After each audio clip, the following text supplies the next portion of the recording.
बिस्मिल्लाहिर्रहमानिर्रहीम। अस्सलाम वालेकुम। मैं हूँ शकीला यूसुफ और आज मैं आप लोगों के साथ दाल की रेसिपी शेयर कर रही हूँ। लेकिन क्या कमाल की रेसिपी है, बहुत मज़े की, लेकिन बहुत ही आसान तरीके से हम ये दाल बनाएंगे। लेकिन खाने में होगी बहुत ही मज़ेदार कि आप उंगलियाँ चाटते रह जाएंगे। तो आपने मेरे साथ साथ रहना है, वीडियो को देखना है पूरा। वीडियो अच्छी लगे चैनल को सब्सक्राइब, वीडियो को लाइक और दोस्तों के साथ शेयर ज़रूर करना है। तो ये मज़ेदार सी दाल हमने किस तरह बनाई है और इसके लिए हमें किन किन चीज़ों की ज़रूरत है, तो चलिए शुरू करते हैं। सबसे पहले हम लेंगे 1 कप मूंग की दाल। इसको हमने अच्छी तरह धो लेना है और 3-4 घंटे के लिए भिगो लेना है। 3-4 बार मल मल के धोना है और फिर भिगोना है, ये दोनों काम ज़रूर करने हैं। इसके बाद 1 कप दाल है और हम इसमें डालेंगे 4 कप पानी। वैसे वो दाल के गलने पे है, बाज़ का जल्दी गल जाती है, बाज़ का टाइम लगता है, लेकिन हम इसमें 4 कप पानी डालेंगे और उबाल आने का इंतज़ार करेंगे। इसको हम कुकर में नहीं गलाएंगे, वैसे ही गलाएंगे। जब उबाल आ जाएगा तो इस तरह ऊपर जो झाग बनती है इसको हमने उतार लेना है। ये झाग उतारने का फ़ायदा ये होता है कि एक तो इससे उतार देने से जो है ना, दाल खाने से फिर गैस नहीं होती। दूसरा ये है कि दाल का जायका भी बहुत अच्छा बनता है। जब ये झाग उतार लेंगे तो अब हमने फ्लेम मीडियम टू लो कर देना है और इसको कवर कर देना है और पकने देना है। अभी हमने इसमें कुछ भी नहीं डालना, सिर्फ दाल और पानी है। इतनी देर में हम लेंगे 3 बड़े साइज़ के प्याज और इनको बारीक स्लाइसिस में इस तरह आपने काट लेना है और इन्हें रख लें आप साइड पे और दाल को देखते हैं। और ये देखें, दाल जो है ना लो फ्लेम पे पक रही है और गलना शुरू हो गई है। अब हम इसमें डालेंगे 1 टीस्पून सुरख मिर्च और हाफ़ टी स्पून हल्दी। मिर्चें आप अपने टेस्ट के मुताबिक जितनी चाहें डाल सकते हैं, वो कोई पाबंदी नहीं है।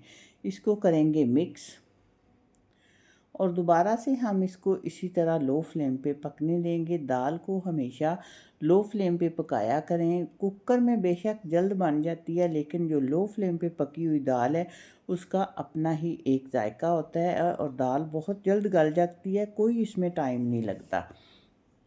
ये देखें, दाल गल रही है और ये काफ़ी हद तक जो है ना वो थिक भी हो चुकी है। तो दाल गलती रहे, हम इतनी देर में प्याज फ्राई कर लेते हैं।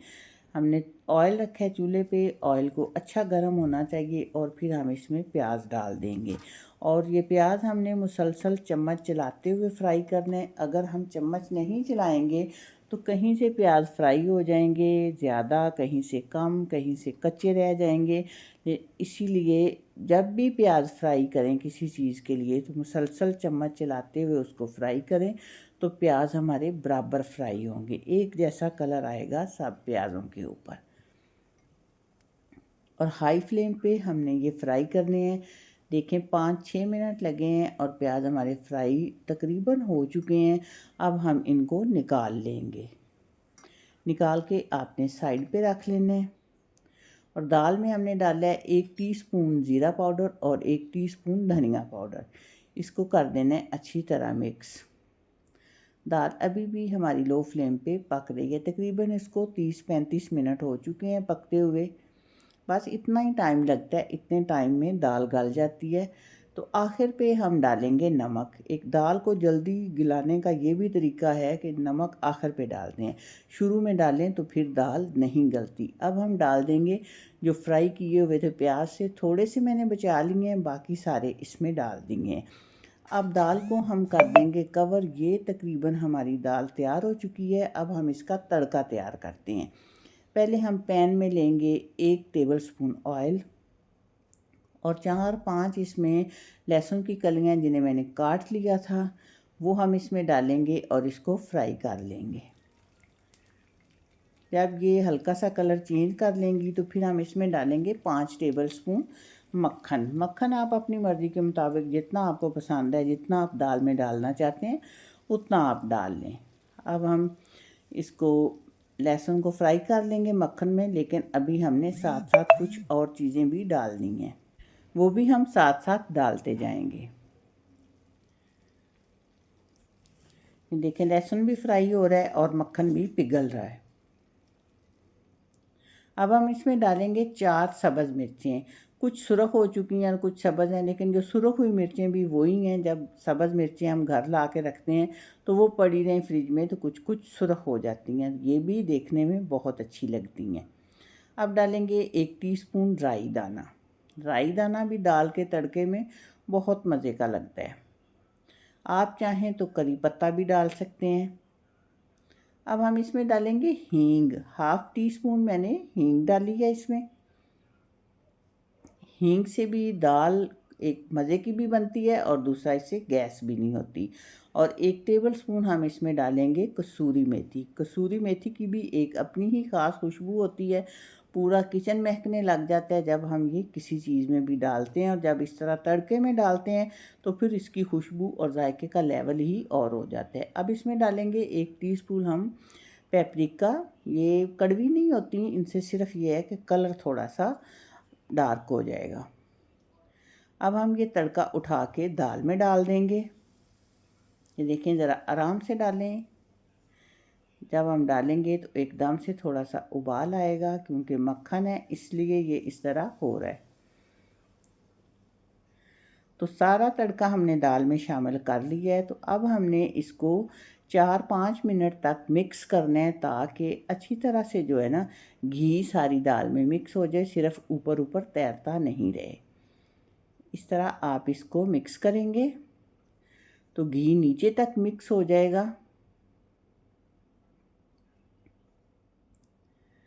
ये देखें, लेकिन ऊपर भी रहेगा, लेकिन सारी दाल में घी मिक्स हो जाएगा। अब हम इसके ऊपर डालेंगे जो प्याज हमने फ्राई किए हुए थोड़े से बचाए थे, वो दाल के ऊपर डाले हैं। वो भी इसके ऊपर ज़रूर डालते हैं। ये बिल्कुल ढाबा स्टाइल दाल बन रही है। थोड़ा सा डालेंगे हम ऊपर से सब्ज़ धनिया। और एक और ख़ास चीज़ हम इसमें डालेंगे जो इसके जायके को बहुत ही बढ़ा देगी और खुशबू को भी, और वो है 1 टेबलस्पून मक्खन। जो इस तरह ऊपर से मक्खन डाला जाता है दाल में, उसका अपना ही एक जायका और अपनी ही एक खुशबू होती है। ये भी आप थोड़ा सा ज़रूर डाला करें, ये दाल के जायके को बहुत बढ़ा देता है। तो ये लें जी, बहुत ही मज़ेदार शानदार सी दाल, और बहुत आसान तरीके से सिर्फ 35-40 मिनट में ये दाल हमारी तैयार हो चुकी है। अब आप इसको चावल के साथ खाएं, रोटी के साथ खाएं, या नान के साथ, पराठे के साथ, किसी चीज़ भी के भी साथ, या फिर वैसे ही आप इसको चम्मच के साथ खाते रहें तो आपकी मर्ज़ी है। लेकिन आपने इसको ट्राई करना है और फिर मुझे इसका फ़ीडबैक ज़रूर देना है कि मेरी ये रेसिपी आपको कैसी लगी है। दुआओं में रखिएगा याद, और प्लीज़ चैनल को ज़रूर सब्सक्राइब कीजिएगा। मिलेंगे इंशाल्लाह बहुत जल्द। अल्लाह हाफिज़।